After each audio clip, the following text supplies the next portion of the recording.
कसबा वावडा येथील शासकीय इमारतीत प्रधानमंत्री दिव्याशा केंद्राचे उद्घाटन पालकमंत्री प्रकाश आंबेडकर, खासदार शाहू महाराज छत्रपती व खासदार धैर्यशील माने यांच्या हस्ते झाले।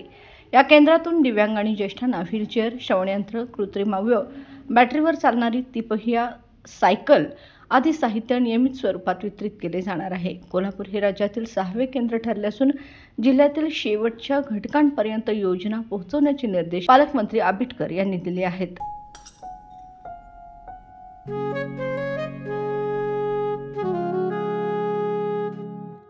बाबा, आज येताना बासुंदी घेऊन या ना। अगं, कालच आपण आईचा वाढदिवस होता म्हणून आणली होती ना। ऐकलं, गोकुळची बासुंदी पुन्हा खावीशी वाटतेय। खरं सांगू, मलाही खावीशी वाटतेय। पुन्हा पुन्हा खावीशी वाटणारी गोकुळ बासुंदी।